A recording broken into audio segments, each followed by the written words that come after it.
working to connect a region of over 600 cultural bridges between our lands.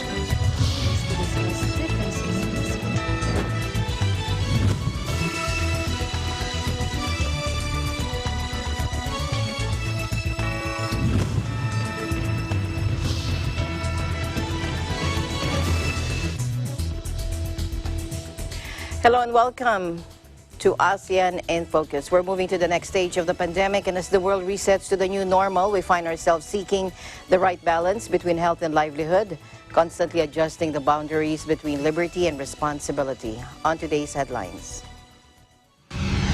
The Philippine Institute of Volcanology and Seismology has recorded more than 200 aftershocks as of 8 a.m. on Wednesday, or within 24 hours, since the magnitude 6.6 quake jolted Masbate. Students in Thailand staged a protest at the Ministry of Education.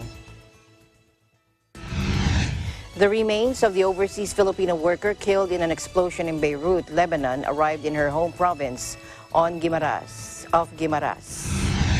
Squinting in concentration, this Vietnamese artist drops a bright red chili into a bowl of po, barely bigger than a coin. The finishing touch to a miniature model that's eaten up days of her time.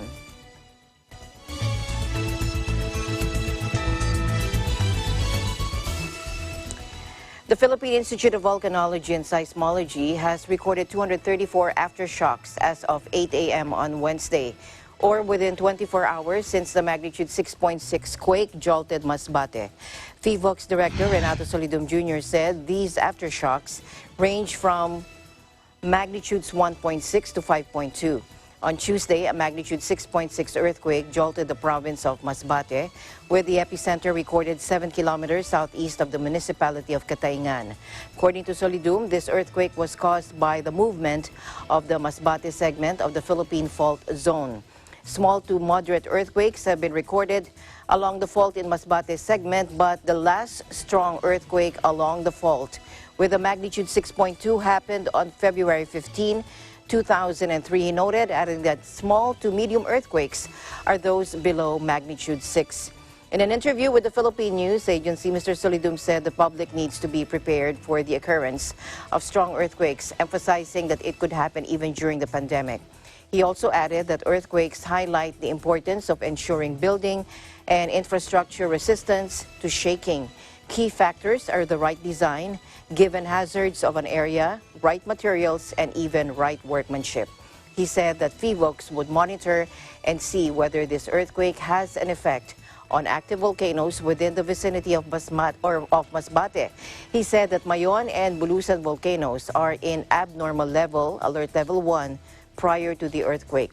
Now, the Office of Civil Defense Regional Office in Bicol said that initial damage assessment on roads and public buildings in Masbate caused by the earthquake has reached 23.9 million pesos.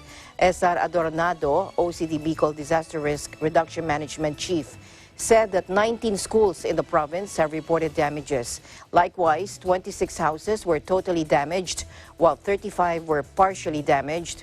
Adornado also said that aside from the earthquake, they received reports of sea intrusion landslide and sea sinkhole in the towns of Cataingan and POV Corpus. The OCD has recorded 1 death, 48 injuries due to the 6.6 magnitude earthquake that struck Masbate and other provinces in Bicol and the Visayas at around 8 a.m. local time. They continue to monitor the situation in the affected areas. Meanwhile, a fisherman caught a deep-sea giant fish in Oras, Eastern Samar, hours after the strong earthquake that rattled the central Philippines on Tuesday. Take a look. The Bureau of Fisheries and Aquatic Resources, or BFAR 8, or Eastern Visayas Director Juan Alba Ladejo, said that there is a big possibility that earthquake shock waves spooked the Opa fish, causing it to surface on shallow waters in Tububao Island in Oras Town. Fisherman Armando Amos of the town's Santa Monica village caught the fish through the hook and line. The 65-kilogram fish, commonly known as moonfish, is a deep water species found 500 meters deep into the sea. Now, the OPA, which with the scientific name Lamprey guttatus, is a warm-blooded fish, which makes it a high-performance predator that swims faster, and sees better. Abaladejo said that the fisherman sold the fish at the local market at 200 pesos per kilogram. And the giant fish was washed up to the shallow part of the sea and caught shortly after a magnitude 6.6 tectonic quake struck Katayngan town in Masbate province and also shook several areas in the Visayas at about 8:03 a.m. on Tuesday.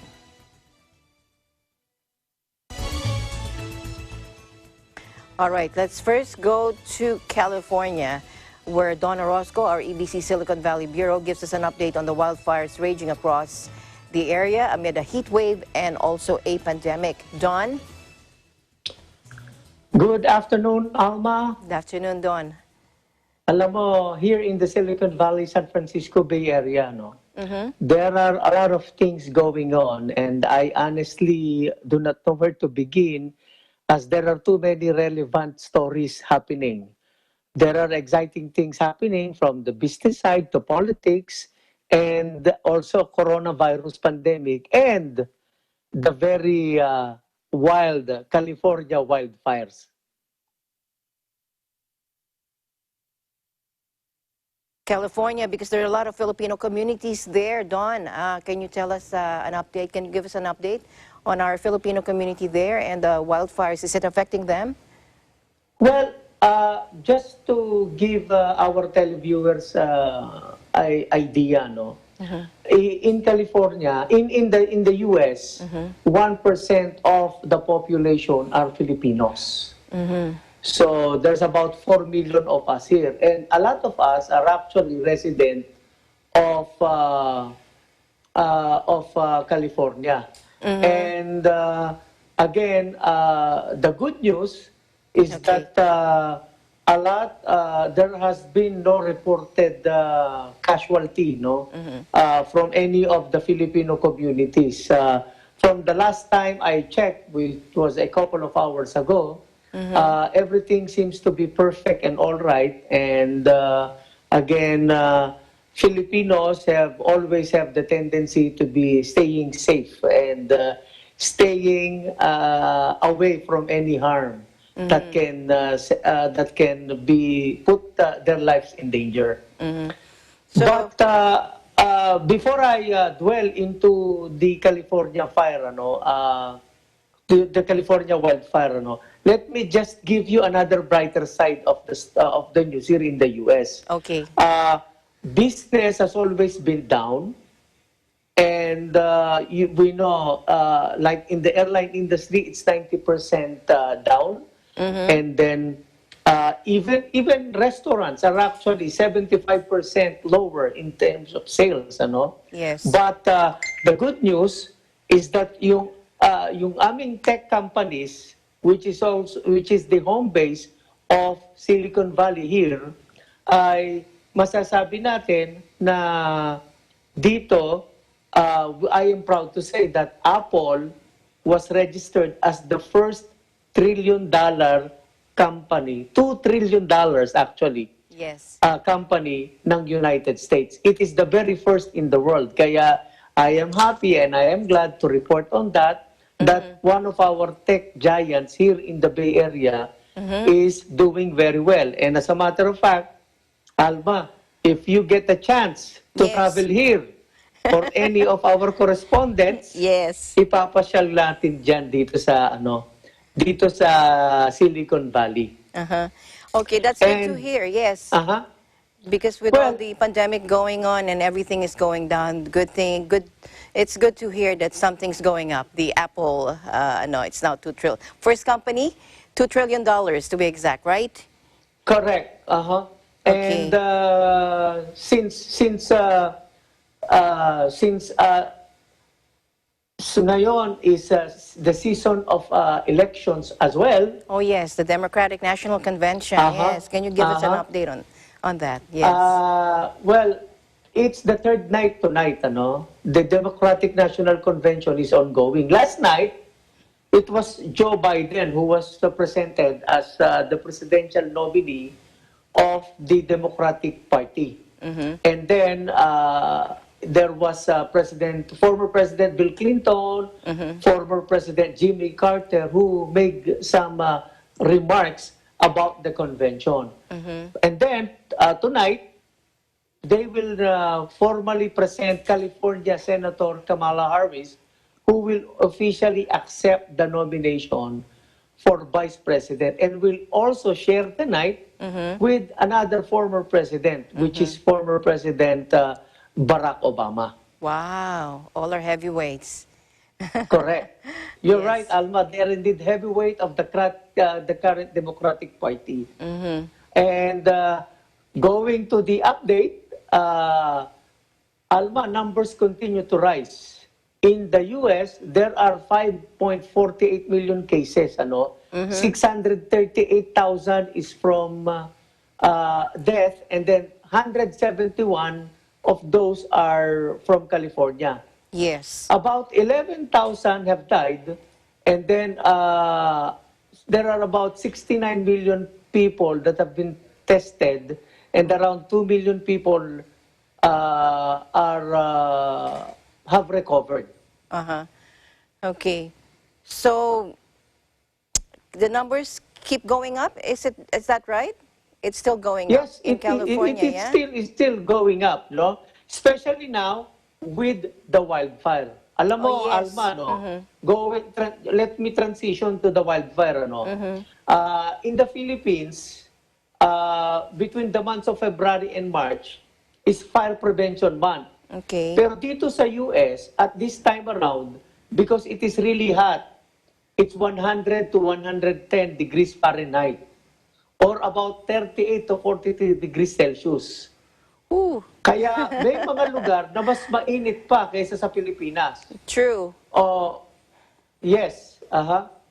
Kaya according to CAL FIRE, ang nako-contain, which means na naayos na nila, is just 5% of the wildfire. And about 1,403 structures have been destroyed. Yan buildings and houses. Okay. And then, a total of 85,000 acres burned. That is around 122 square miles. Okay, so can you give us a picture on how big is 132 square miles? Yan, Alma, no? Just for our viewers, ang Quezon City is about 65 square miles. Cebu City is 121 square miles. The whole Metro Manila is 240 square miles. Ang nasusunog dito sa US is 132, which means parang mas malaki sa probinsya ng Cebu at halos mahigit kalahati ng Metro Manila. So that's how big the fire is, at ganyan masasabi natin kalaki ang state of California. So what is the government doing in terms of evacuation efforts? Well, as I speak right now, residents of the Santa Cruz County, which is next to Santa Clara, have evacuated already dito sa San Jose, city of San Jose. And the good news, again, as I stated earlier, there have been no casualty reported. And yan ang nakatutubang balita. At again, hindi tayo puro negative news, may mga positive, and I just wanted to end the news that again, so far right now, no Filipinos have been affected by the wildfire. All right. Okay, I like that. You start off with the good news, you ended with the good news. Thank you very much. You stay safe during this season of everything, pandemic, wildfires, heat wave. The pleasure of reporting and giving you updates is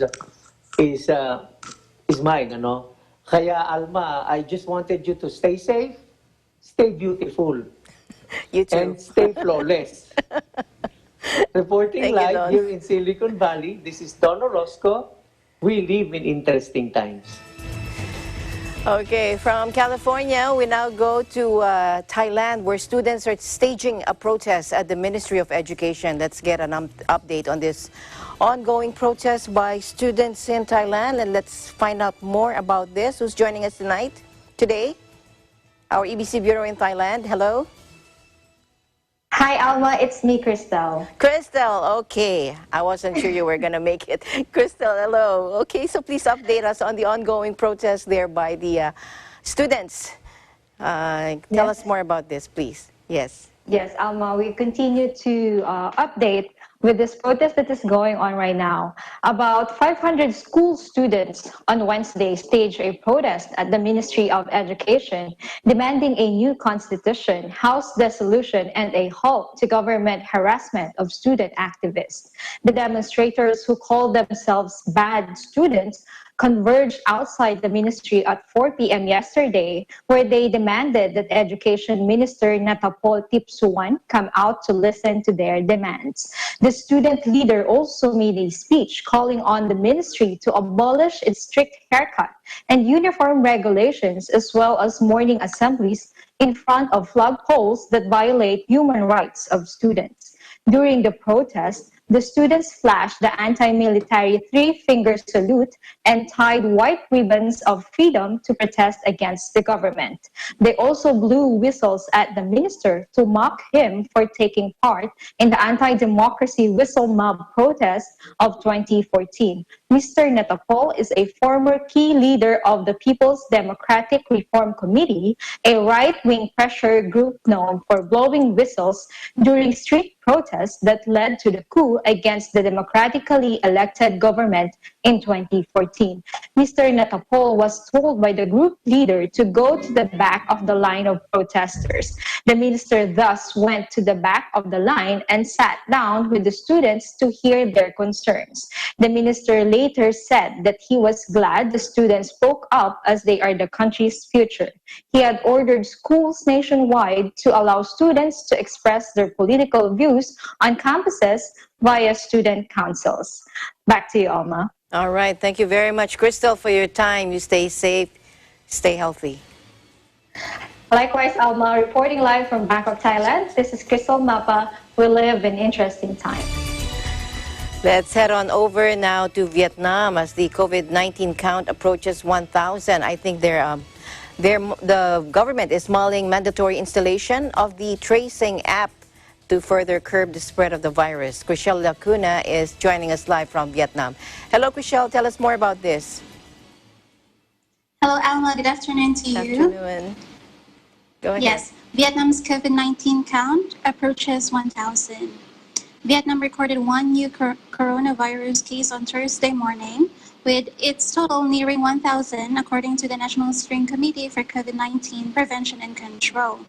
According to the committee, 533 patients out of 994 COVID-19 infection cases confirmed in Vietnam were declared clear of the virus, accounting for 53.6% recovery rate. 25 COVID-19 patients have died so far, most having suffered critical underlying conditions. Because of this, Vietnam considers mandating installation of COVID-19 contact tracing app.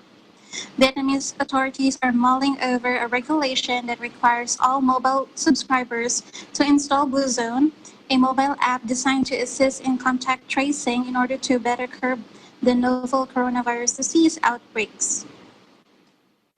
The committee convened its regular meeting on Monday under the chair of Deputy Prime Minister Vodok Dam, the committee's head. Dam expressed his belief that COVID-19 will stay in the country for a long time, as a vaccine may take at least a year to become available to the public.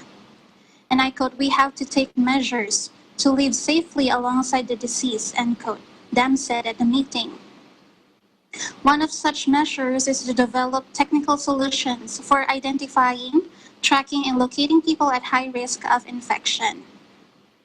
Blue Zone relies on Bluetooth signals to log when two users are near each other, information that can later be used for contact tracing in relation to COVID-19 cases. The app was introduced on April 18 and is available for iOS and Android devices. Another update, ALMA International Symposium held for the event themed Vietnam ASEAN 25-Year Journey and the Way Forward. ASEAN is the nucleus of dialogue and cooperation for peace, stability, and prosperity in the region, and an important partner of many major powers and global hubs. Deputy Prime Minister, Foreign Minister Pham Binh Minh made the above statement for the International Symposium Vietnam ASEAN 25-Year Journey and Way Forward, held on August 19. Since its admission to the bloc 25 years ago, Vietnam is proud to be part of the ASEAN family and proud to call fellow member states brothers, Minh said.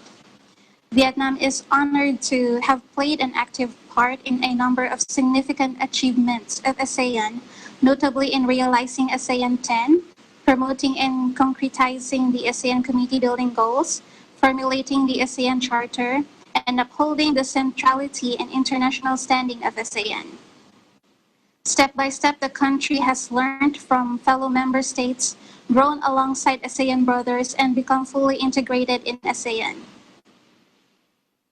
As the ASEAN 2020 chair, to build on the illustrious foundation of the past 25 years, Vietnam is making all effort to promote a cohesive and responsive ASEAN community in tackling challenges and difficulties of a world undergoing complex and unpredictable changes in order to proceed with conviction. So far, those are the updates from Vietnam, Alma. All right. Thank you very much, Chriselle, for your updates. Thank you, EBC Vietnam Bureau. Thank you so much, Alma. Reporting live from Ho Chi Minh City, this is Chriselle Yacuna. We live in interesting times.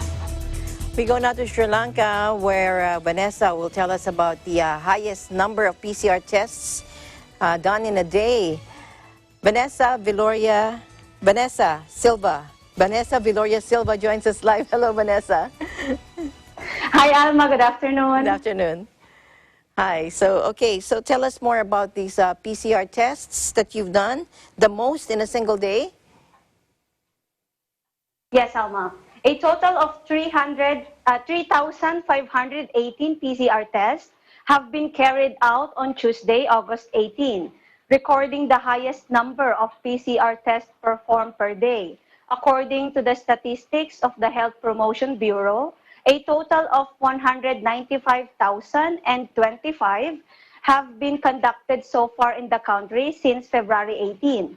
The Government Medical Officers Association suggested the health authorities to carry out at least 2,500 PCR tests daily to control the spread of COVID-19. Meanwhile, the epidemiology unit said total of COVID-19 patients in Sri Lanka stood at 2,902. So far, 2,760 patients had recovered and discharged from hospitals, leaving behind 131 active coronavirus cases in the country, with 11 deaths. And another update, Alma, more groups of Sri Lankans who were stranded in foreign countries during the outbreak of COVID-19 pandemic have returned to the island. 421 Sri Lankans were repatriated from the United Arab Emirates, Qatar, and England. Accordingly, 394 in Qatar, 17 in UAE, and 10 in England arrived at Bandaranaike International Airport early morning yesterday, August 19. All the returnees have been subjected to PCR tests upon arrival at the airport. Back to you, Alma. All right. Thank you very much. And thank you for your time, Vanessa. Although it's your birthday, you took the time out to report today. Happy birthday, Vanessa. Thank you so much, Alma. Reporting live from Sri Lanka, this is Vanessa Viloria Silva, and we live in interesting times. The Makati City government has received some 10 boxes of traditional Chinese medicine, lingua Qingwen Jianang Jiaonang, a modern botanical drug used as standard therapy for coronavirus disease in other Asian countries. Mayor Abigail Binay accepted the donations course through National Security Advisor Hermogenes Esperon Jr., who was tasked by President Duterte to oversee Makati's COVID-19 situation and crisis management efforts under the Interagency Task Force for the Management of Emerging Infectious Diseases, Resolution number 62. The boxes of Chinese medicine were donated anonymously. Binay said the medicines will be given to around 1,400 coronavirus patients, which, quote, will be distributed under strict medical protocols and not randomly. The Makati Health Department will identify the possible recipients of these Chinese medicines. In several reports, the Chinese embassy said the Linhua Qingwen Jiaonang is used to treat mild to moderate cases of COVID-19 in China. At the sidelines of the event, Esperon lauded Makati's crisis management efforts to combat the dreaded COVID-19, saying that the national government could also learn from the city's best practices on pandemic response. Binay, meanwhile, said the local government has a strong link with the national government in terms of COVID-19 response. Amid the health crisis, the city government has been conducting targeted mass testing and pooled testing, flu and pneumonia vaccinations, expanding the online market for residents, and providing educational assistance. It also launched a virtual health services and learning hub project, monitored businesses' compliance with health protocols, provided cash assistance and job opportunities, as well as maximized its capacity to conduct contact tracing via Stay app, Makatizen app, an all-in-one mobile-based application for Makati residents. Thousands of laborers lost their jobs due to the pandemic in Vietnam. Reporting from Vietnam is Ralph Wandolph Empire. Hello, Ralph. The COVID-19 pandemic has had enormous impacts on the labor market in Vietnam. And being one of the main economic hubs of the country, laborers in Ho Chi Minh City are suffering greatly. Hundreds of thousands of workers in Ho Chi Minh City, both from official and non-official economic sectors, have lost their jobs permanently or temporarily. Huang Thi Tao Lee, a freelance worker in Ho Chi Minh City, has been struggling to make ends meet since her drink shop in Ban Tan Market was closed due to a declining number of customers. Her savings soon ran out as they were spent on her family's expenses during this difficult time. Her son decided to drop out of classes at university to work at a local publishing house to help the family. At the age of 50, Lee decided to look for another job, although she knows it won't be easy, especially as employers in the service sector are streamlining personnel and struggling to survive. At a younger age, Nguyen Van Thien, a laborer in Binh Chanh district, left his job after his company narrowed production and switched to work as a motorbike taxi driver. Chan Thi Tan Tuan, a kindergarten teacher at a private school in District 12, had her job suspended in the first wave of COVID-19. Not soon after schools reopened, the pandemic's resurgence forced her and other 20 colleagues out of their jobs. The kindergarten cut down on personnel because it can no longer afford to pay salaries for teachers. And according to the city's Department of Labor, Invalids and Social Affairs, as of late July, more than 320,000 laborers in the city had to reduce working hours or had their jobs suspended or lost. More than 98,000 laborers have applied for unemployment insurance. According to a survey conducted by Ho Chi Minh City's Statistics Office at 16,300 local enterprises, nearly 14,000 have been affected by COVID-19. And due to a shortage of materials and having no orders, about 8,400 enterprises are at risk of bankruptcy or cutting down a large proportion of laborers. To assist laborers, a number of businesses in Ho Chi Minh City, despite having to cut back production, do not fire workers but hold dialogues with them to find solutions. Juki Vietnam Company, a Japanese business specializing in industrial sewing machines based in Ho Chi Minh City, gave its workers 5 days off per month in May and June and paid them 70% of their basic wages while waiting for more orders. Nguyen Phuoc Dai, chairman of the company's trade union, said the union spoke to workers and proposed a solution to the company's board of directors. The company has maintained allowances for hard-working laborers. Equatorial Hotel in Ho Chi Minh City also did not and let staff go but cut down on working hours to ensure no one lost their job. The hotel will not have to recruit or train new staff when the pandemic is over. Companies like Nidec Vietnam and Samsung Ho Chi Minh City CE Complex agreed to pay 70 to 85% of wages for laborers in quarantine.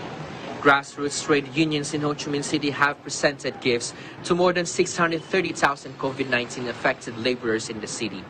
For freelance workers, they have received money from the government's assistance package. Some landlords have also shared difficulties by reducing rental fees. This is Ralph Wandel Empire bringing you the latest updates here in Vietnam. We live in interesting times. The Quezon City government reminded business establishments that stricter measures are being implemented despite the re-implementation of the General Community Quarantine or GCQ in Metro Manila. In a Facebook post on Wednesday, the city government said joint inspections are being done to assure that the new guidelines are enforced. It said, quote, factories around Novaliches were visited to make sure that they are following the imposed health and safety protocols in Quezon City for business establishments with a large number of employees. The joint inspections were done by the QC Business Permits and Licensing Department, the Quezon City Health Department, Public Employment Service Office, Quezon City Department of Building Official, QZ Tourism and Promotions, Department of Public Order and Safety, the Novaliches District Center, Quezon City Task Force on Solid Waste Management, and the Task Force on Traffic and Transport Management. Mayor Joy Belmonte said the shift of the National Capital Region to GCQ doesn't mean we are already free from COVID-19. She said the threat of being infected with the virus is still there. That is why we still need to be very careful. The new guidelines issued by the city government on Tuesday states that companies allowed to operate under GCQ are mandated to enforce stricter health protocols to avoid the spread of COVID-19 among its employees. Under the guidelines, employers are now required to conduct regular health screenings of their employees and report any suspected or confirmed COVID-19 cases to the QC Epidemiology and Surveillance Unit. Okay, let's now go to the ASEAN coronavirus numbers in the region. First, take a look. Brunei saw one new case on August 19, taking the total to 143. Deaths is still at 3. Cambodia, one new case was reported on August 14, bringing the total to 273, 0 deaths. Indonesia reported 1,902 new infections and 69 deaths on August 19, taking the total to 144,945 infections and 6,346 deaths. Now, Laos has 2 new cases recorded on August 14, taking the total to 22, 0 deaths. Malaysia reported 16 new cases on August 19, taking the total to 9,235. The country has 125 deaths. Myanmar saw 3 new cases on August 19, taking the total to 394, and it has recorded 6 deaths. The Philippines recorded 4,650 new cases and 111 deaths on August 19, bringing the total to 173,774 confirmed cases and 2,795 deaths.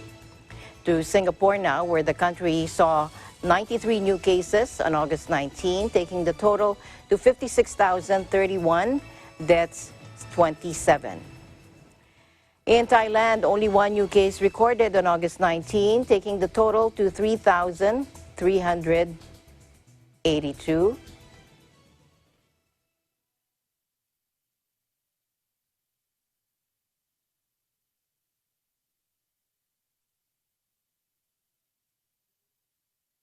Vietnam has 994 confirmed cases and 25 deaths.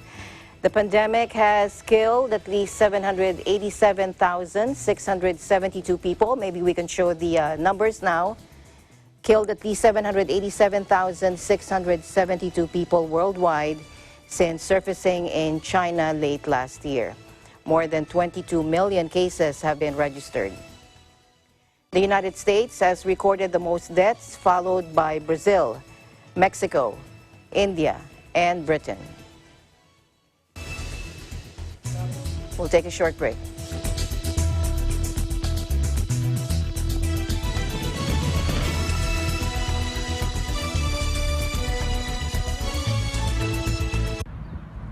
Ein sonniger Tag heute hier in Berlin vor dem Bundestag. Ich bin Irene Juliet Arzadon und möchte diese Gelegenheit nutzen, um ein paar Worte mit euch zu teilen.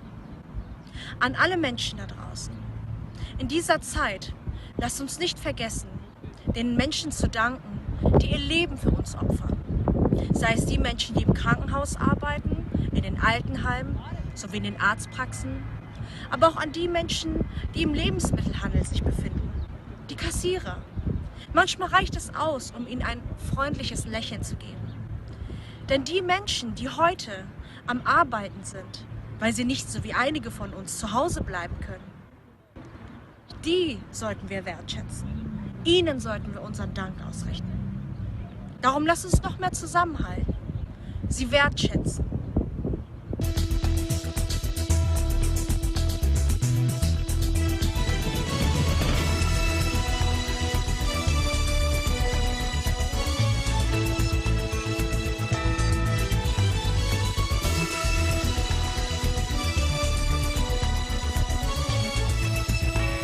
The remains of the overseas Filipino worker killed in an explosion in Beirut, Lebanon, arrived in her home province of Guimaras on Tuesday.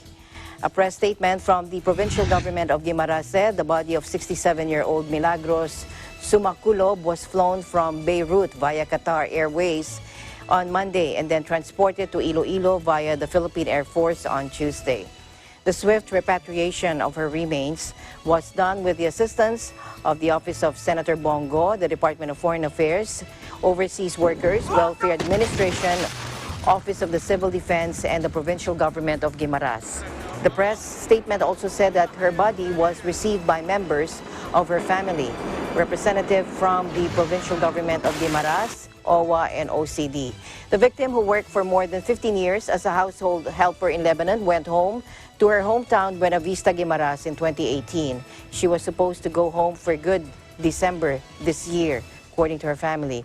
The victim died while being treated at the American University Hospital after the explosion. The powerful blast on August 4 killed at least 171 people, injured thousands, and plunged Lebanon into a deeper political crisis. Questions remain as to why such a huge stash of dangerous material used in bombs and fertilizers was allowed to be stored at Beirut's port since 2013. About 20 people have been detained over the explosion. Dozens have been questioned, including 2 former cabinet ministers. Indonesia's Mount Sinabung in Sumatra Island erupted again on Wednesday. Take a look. The volcano on Sumatra Island has been rumbling since 2019, and it saw a deadly eruption in 2016. Activity has picked up this month with several eruptions. Last August 13, Indonesia's Mount Sinabung erupted again with a string of blasts that sent plumes of ash 2 kilometers into the sky. Authorities issued a warning to planes flying near the volcano. Sinabung roared back to life in 2010 for the first time in 400 years. After another period of inactivity, it erupted once more in 2013 and has remained highly active since. In 2016, 7 people died in one of Sinabung's eruptions, while a 2014 eruption killed 16. Thai human rights lawyer Anon is arrested as he was leaving Ratchada Criminal Court in Bangkok, where he was working. Take a look. He is the first activist to openly discuss reforming the monarchy at a Harry Potter-themed rally on August 3, for which he is now charged. A Thai court issued arrest warrants Wednesday for 6 pro-democracy activists involved in recent rallies that heard calls for an overhaul of the government and even reforms to the monarchy, a subject usually taboo in the kingdom. Nearly daily demonstrations by a youth-led pro-democracy movement have been largely tolerated by authorities so far. But police said Wednesday they now had warrants to arrest half a dozen of the most prominent protesters, and they will be charged with sedition, Computer Crimes Act, violating the Diseases Control Act, and using loudspeakers, according to Pathum Thani Provincial Police Commander Chayut Marayat. While the use of punitive lese-majeste laws has slowed in recent years, legal observers say the military-aligned government has stepped up other legal mechanisms to target dissent, including using sedition and computer crime legislation. Two of the warrants issued Wednesday are for protesters previously arrested and bailed, human rights lawyer Anom Numpa and student leader Manupong Jat Nok. But they now face fresh charges related to a rally on August 10 at Thammasat University. Anon was the first activist to openly discuss reforming the monarchy at a Harry Potter-themed rally that was on August 3. On Wednesday night, he was arrested as he left work for that speech. The Thai Lawyers for Human Rights group said, now the later Thammasat gathering drew some 5,000 people as Anon and Panupong spoke about the monarchy. In other news, Goldman Sachs and Malaysia have signed an agreement finalizing the U.S. bank's $3.9 billion settlement over the 1MDB scandal, allowing for its implementation. Both parties announced the settlement last month, but the formal signing of the agreement disclosed by Goldman in a regulatory filing in New York on Tuesday completes the process. Billions of dollars were looted from Sovereign Wealth Fund 1 Malaysia Development Berhad in a fraud that involved former Prime Minister Najib Razak and his cronies. The cash plundered from state coffers bankrolled a global spending spree and was spent on everything from artwork to real estate and a super yacht. Goldman's role came under scrutiny over bond issues totaling $6.5 billion it helped arrange for the investment vehicle, with Malaysia claiming large amounts were misappropriated during the process. In its New York filing, the Wall Street Titan said the signing of the settlement pact implements the prior agreement in principle announced on July 24. The settlement comprises a cash payment of $2.5 billion to Malaysia and a guarantee that at least $1.4 billion in assets acquired with misappropriated funds would be recovered. Bloomberg News reported that Goldman must make the cash payment to Malaysia within 10 days, citing sources. Najib was voted out of office in 2018 as he succumbed to public anger over the scandal, and the government that took over charged Goldman and a string of former and current employees over the fraud, as well as demanding hefty compensation. Under the agreement, Malaysia will end all criminal proceedings against the bank. Prime Minister Muhyiddin Yassin said last month that combined with 1MDB-linked funds already returned to Malaysia by the U.S., the country will receive a total of $4.5 billion. Najib was last month jailed for 12 years after being convicted on all 7 charges in the first of several trials related to 1MDB. The scandal is alleged mastermind, jet-setting Malaysian financier Low Taik Joe, also known as Joe Low, has also been charged in Malaysia and the U.S. Low denies any wrongdoing and his current whereabouts are unknown.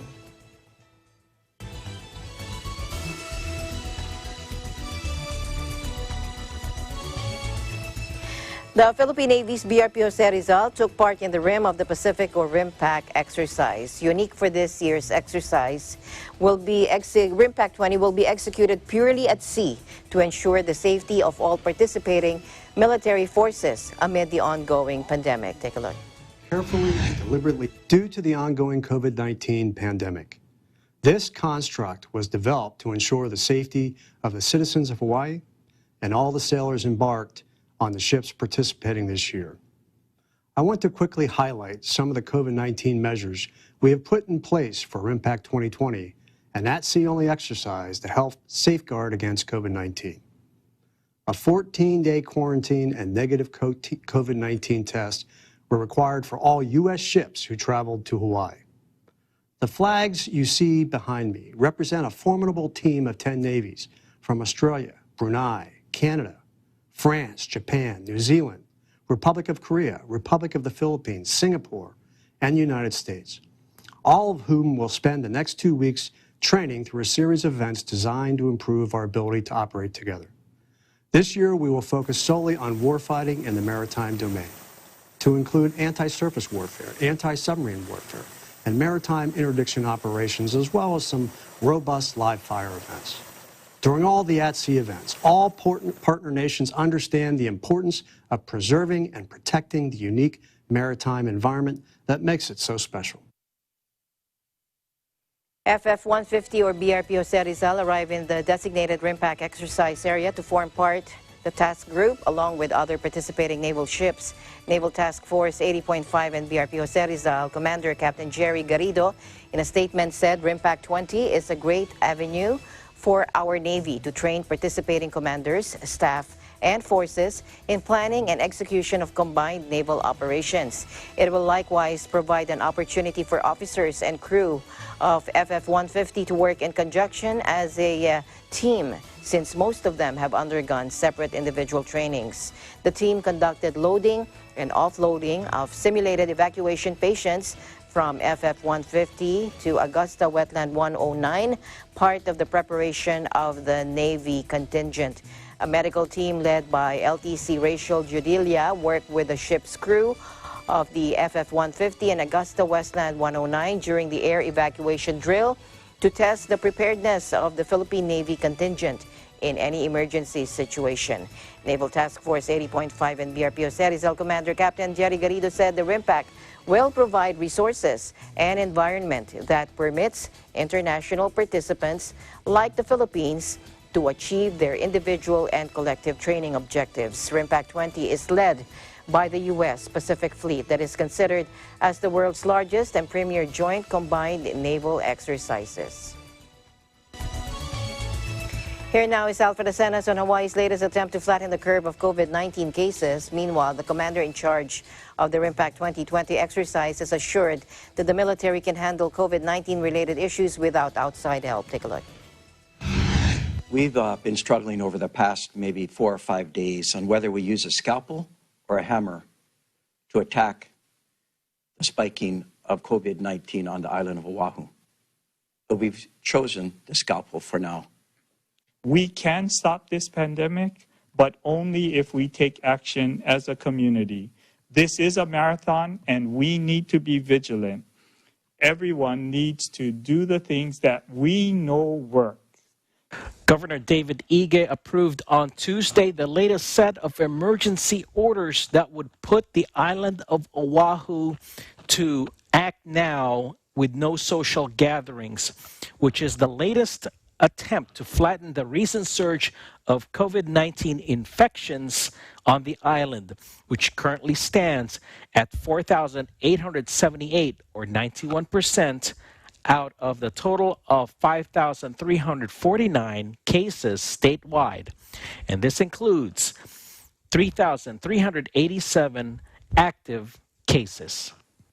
We just submitted to the governor a new emergency order titled Act Now Honolulu, No Social Gatherings. Bottom line, what does this mean? The requirement is that if you can work from home, we want you to work from home. Key changes from the previous restrictions going into effect starting Thursday, August 20th will include, but not limited to, the following. No indoor or outdoor gatherings for the next 28 days. No parties larger than 5 people. No groups larger than 5 at restaurants, which is down from 10. No groups larger than 5 at outdoor recreations and in recreational and commercial boating. No social gatherings permitted in business establishments. No groups larger than 5 at museums and movie theaters. Bars, beaches, parks, and trails remain closed. Governor David Ige also announced a change of plans for those traveling to the islands. We had planned to begin the pre-travel testing program on September 1. I am announcing today that we are delaying the start of the pre-travel testing. It will not begin until October 1 at the earliest. We will continue to monitor the conditions here in Hawaii, as well as key markets on the mainland to determine the appropriate start date for the pre-travel testing program. We will be making that announcement in time so that the hospitality industry would have the time they need to staff up and begin to support the pre-travel testing program. Now, the governor further reminded that the 14-day self-quarantine requirement for inter-island travel remains in place. Meanwhile, the U.S. military and counterparts from 9 partner nations are already taking part in the Rim of the Pacific, or RIMPAC, maritime exercise.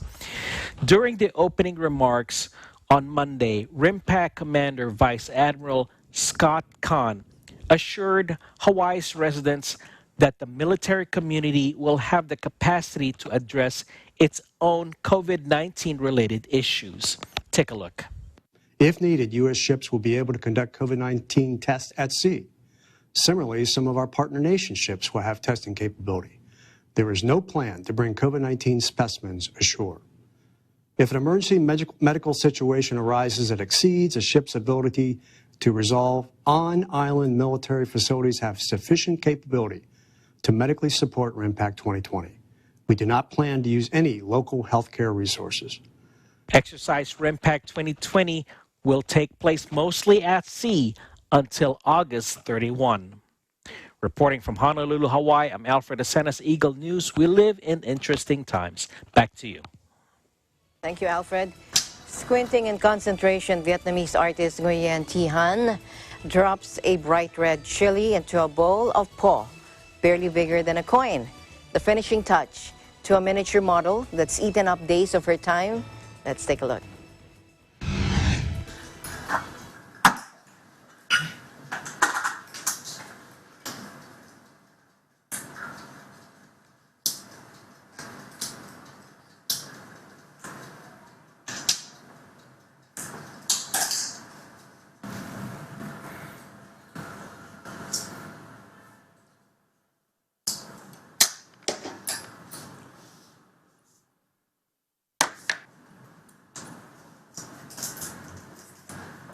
Mình thấy Việt Nam mình là văn hóa rất là đặc trưng và có những cái nét đẹp riêng. Tức là mình thấy bất kể một cái đồ vật gì, từ đồ ăn, đồ uống hay thậm chí là những cái đồ vật từ ngày xưa ấy, cũng làm cho mình cảm thấy rất là thấy được cái nét đẹp ở trong đó, và mình muốn làm hết tất cả những thứ đấy, và mình hy vọng là trong cái thời gian tới ấy, mình có thể làm được nhiều hơn nữa.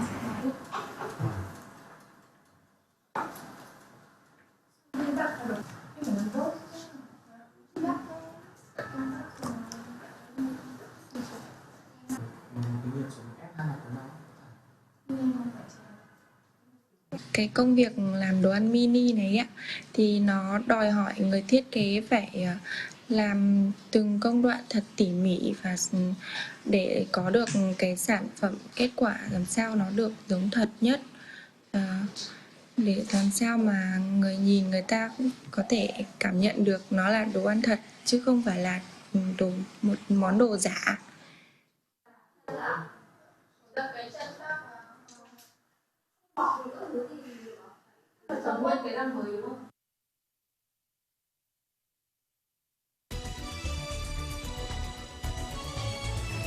And that is the latest news in the Southeast Asian nations. Stay updated about the ASEAN region. I'm Alma Angeles. We live in interesting times.